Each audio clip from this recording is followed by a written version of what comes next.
ఇటు పెళ్లి పీటలపైనే పెళ్లి కూతురిని తుపాకీతో కాల్చి చంపాడు ఒక దుండగుడు.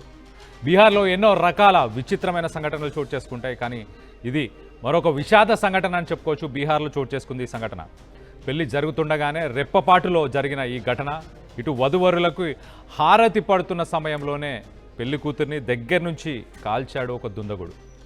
ఇటు షాక్ తిన్న పెళ్లి కొడుకు, అలాగే కుటుంబ సభ్యులు అందరూ, అలాగే బంధువులు ప్రస్తుతానికి పెళ్లి మండపంలో ఉన్న సమయంలోనే ఈ ఘటన చోటు చేసుకుంది. ఇటు పెళ్లి మండపంలో తీవ్ర విషాదం నింపింది ఈ ఘటన. బీహార్లోని బక్సర్ చౌహా బజార్లో ఈ ఘటన చోటు చేసుకుంది. ప్రస్తుతానికి పెళ్లి కూతురు పరిస్థితి చాలా విషమంగా ఉన్నట్టు తెలుస్తుంది. మనం విజువల్స్లో చూస్తున్నాం. ఇటు మండపంపై తనని కాల్చిన తర్వాత ఆ పెళ్లి కూతురిని హాస్పిటల్కి వెళ్తున్న సమయంలో ఉన్న విజువల్స్. తనని కడుపులో ఆ నిందితుడు, ఆ దుండగుడు ఒక్కసారిగా కాల్చి అక్కడి నుంచి పరారైపోయినట్టు తెలుస్తుంది. బీహార్లో ఈ ఘటన చోటు చేసుకుంది. బీహార్లోని మల్లాతోలి ఏరియాలోని చౌసా నగర్ పంచాయతీలోని మోఫుసిల్ పోలీస్ స్టేషన్ పరిధిలో ఈ ఘటన చోటు చేసుకుంది. ఆ పెళ్లి కూతురు పేరు ఆర్తి. ఆ ఆర్తిని పొట్టలో కాల్చి ఆ దుండగుడు అక్కడి నుంచి పారిపోయినట్టు తెలుస్తుంది. మొత్తానికైతే ఇటు పెళ్లి కొడుకు బల్లియా ఉత్తరప్రదేశ్ నుంచి వచ్చాడు. బీహార్కి వచ్చి తనను పెళ్లి చేసుకునే ప్రయత్నం ఆ విజువల్స్లో మనం చూస్తున్నాం. ఇటు పెళ్లి కొడుకు పెళ్లి కూతురు ఇద్దరు స్టేజ్ మీద ఉన్నారు. వాళ్ళకి దండలు వేసి మొత్తానికైతే హారతి తీస్తున్న సమయంలోనే ఆ పిల్లలు వాళ్ళందరూ స్టేజ్ మీద ఉన్న సమయంలోనే ఆ దుండగుడు పేరు వచ్చేసి దీనబంధు అనే ఆ వ్యక్తి మొత్తానికైతే తను ఆ ఇంటి పక్కలోనే, ఆ పెళ్లి కూతురి ఇంటి పక్కనే ఉంటాడంటూ చెప్పుకొస్తున్నారు. మొత్తానికైతే ఆ క్రౌడ్ మధ్యలో ఆ స్టేజ్ మీదకి వెక్కి ఒక్కసారిగా ఆ పెళ్లి కూతురు పైన కాల్చి అక్కడి నుంచి పారిపోయినట్టు తెలుస్తుంది. మరి ఎందుకు ఇలా చేశాడు? వన్ సైడెడ్ లవ్ అంటూ మరి మొత్తానికైతే ఇటు పోలీసులు అలాగే ఫ్యామిలీ మొత్తానికైతే వన్ సైడ్ లవ్ దీనికి ముఖ్య కారణం అంటూ చెప్పుకొచ్చే ప్రయత్నం చేస్తున్నారు. సో ఆర్తిని అక్కడి నుంచి సదర్ హాస్పిటల్, బక్సర్లో ఉన్న సదర్ హాస్పిటల్కి తనని షిఫ్ట్ చేశారు. తన కండిషన్ చాలా క్రిటికల్గా ఉంది. దాని తర్వాత మొత్తానికైతే అక్కడ సరైన వైద్యం అందట్లేదు అంటూ తనని వారణాసికి కూడా షిఫ్ట్ చేసినట్టు తెలుస్తుంది, అడ్వాన్స్డ్ హెల్త్ కేర్ కోసం. తర్వాత డిఎస్పీ గౌరవ్ పాండే అలాగే ఫ్యామిలీ వీరందరూ కూడా దానిపైన రెస్పాండ్ అయ్యారు, దాని గురించి మాట్లాడారు. మొత్తానికైతే అతన్ని పట్టుకునే ప్రయత్నం చేస్తున్నారు అథారిటీస్. అలాగే పోలీసులు అందరూ కూడా అక్యూజ్డ్ పర్సన్కి సంబంధించిన ఇంటిని ప్రస్తుతానికి సీల్ చేశారు.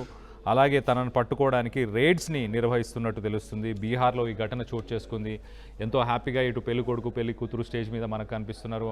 ఆ వీధిలో ఆ ఊర్లో ఉన్న పిల్లలు కానీ పెద్దలు కానీ అక్కడికి అందరూ చేరుకున్నారు. అలా హారతిస్తున్న సమయంలోనే ఒక్కసారిగా ఆ క్రౌడ్ మధ్యలోంచి ఒక్కసారిగా స్టేజ్ పైకి వచ్చి ఆ పెళ్లి కూతురిని ఒక్కసారిగా కాల్చి ఆ పెళ్లి కూతురిని చంపే ప్రయత్నం చేస్తారు. మరి ఆ దీనబంధు అనే ఆ రిలేటివ్ అనాలా, మరి ఆ పక్కింటి వ్యక్తి మొత్తానికైతే ఇలాంటి ఒక ఘటనకి పాల్పడినట్టు తెలుస్తుంది. సో పెళ్లి కొడుకు ఉత్తరప్రదేశ్ నుంచి పెళ్లి కొడుకు వచ్చాడు. ఆ పెళ్లికి సంబంధించి పెళ్లి కొడుకు కూడా. సో మొత్తానికైతే ఇటు పెళ్లి కొడుకు బంధువులు ఆ ఊర్లో ఉన్న వ్యక్తులందరూ కూడా ఒక్కసారిగా షాకుకు గురయ్యారు. మరి ఇలాంటి ఘటనలు బీహార్లోనే మనం చూస్తూ ఉంటాం. మొత్తానికైతే ఈ ఘటనకు సంబంధించి మీరేమనుకుంటున్నారు? మీ అభిప్రాయాలని కింద కామెంట్ రూపంలో తెలియపరచండి. ఆ విజువల్స్లో మనం చూస్తున్నాం ఆ పెళ్లి కూతురిని హాస్పిటల్కి తీసుకెళ్తున్న సమయంలో మొత్తానికైతే తను ఎంత బాధని అనుభవిస్తుంది, ఎలా జరిగింది ఈ సంఘటనకి ముఖ్య కారణం దీనబంధువే అంటూ తను చెప్పుకొచ్చే చేసే ప్రయత్నం కూడా చేస్తున్నట్టు తెలుస్తుంది. మొత్తానికైతే తన పరిస్థితి చాలా విషమంగా ఉన్నట్టు తెలుస్తుంది. దీనికి సంబంధించి మీరేమనుకుంటున్నారు? మీ అభిప్రాయాలని కింద కామెంట్ రూపంలో తెలియపరచండి. ఎక్కువ శాతం ఇలాంటి సంఘటనలు బీహార్లోనే చోటు చేసుకుంటూ ఉంటాయి.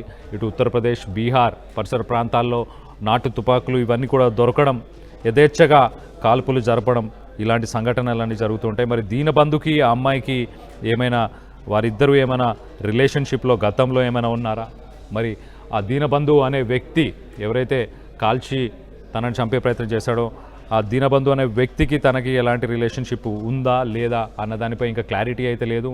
కానీ ప్రస్తుతానికి పోలీసుల ప్రాథమిక విచారణలో అలాగే ఇటు అక్కడున్న బంధువులు చెప్పే విషయం ప్రకారం ఇటు దీనబంధు అనే వ్యక్తి వన్ సైడెడ్గా లవ్ చేశాడు, వన్ సైడ్ లవ్ దీనికి కారణం అంటూ చెప్పుకొచ్చే ప్రయత్నం చేస్తున్నారు. సో మొత్తం మీద ఒక విషాద సంఘటన అని చెప్పుకోవచ్చు.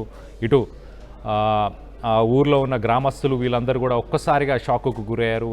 స్టేజ్ మీదనే పెళ్లి కొడుకు ఉన్నారు, పెళ్లి కొడుకుతో పాటు బంధువులు వీళ్ళందరూ కూడా స్టేజ్ పైన ఉన్న సమయంలోనే ఈ ఘటన చోటు చేసుకోవడంతో ఒక్కసారిగా అందరూ ఊహిస్తుపోయారు, ఒక్కసారిగా అందరూ షాక్ అయ్యారు. బక్సర్లోని హాస్పిటల్కి తనని తీసుకెళ్తున్నప్పుడు తను మాట్లాడుతున్న వీడియోని కూడా మనం చూస్తున్నాం. You are watching highly disturbing visuals, viewers description is highly advised.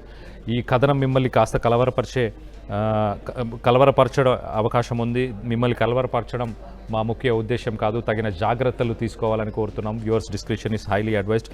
So మొత్తం మీద బీహార్లో చాలా విచిత్ర సంఘటనలు చూసాం, కానీ ఇలాంటి విషాద సంఘటనలు కూడా ఈ మధ్యకాలంలో ఎక్కువైపోయాయి. వన్ సైడెడ్ లవ్వా, లేకపోతే ఆర్తి అనే ఆ అమ్మాయికి ఆ దీనబంధుకి ఏమైనా రిలేషన్షిప్ ఉందా లేదా అన్న దానిపై క్లారిటీ అయితే లేదు. మన విజువల్స్లో చూస్తున్నాం, పైన విజువల్లో రైట్ సైడ్ విజువల్లో చాలా క్లియర్గా ఇటు బొట్టు పెడుతూ హారతి ఇచ్చే ప్రయత్నం చేస్తున్నారు. ఒక్కసారిగా హారతి ఇస్తున్న సమయంలో ఒక్కసారిగా క్రౌడ్లోంచి వచ్చి తనని చూడొచ్చు మనం. ఆ సోఫాలోనే కుప్ప కూలిపోయిన తర్వాత తనని దగ్గరలో ఉన్న హాస్పిటల్కి తీసుకెళ్లే ప్రయత్నం చేశారు. దీనికి సంబంధించి బీహార్లో ఇలాంటి సంఘటనలు చోటు చేసుకోవడం, బీహార్లో యథేచ్ఛగా నాటు తుపాకులు దొరకడం, వీటన్నిటిపైన మీ అభిప్రాయాలు ఏంటనేది కింద కామెంట్ రూపంలో తెలియపరచండి. అసలైన తొలి వెలుగు. ఫాలో వాట్సాప్ @తొలి వెలుగు official.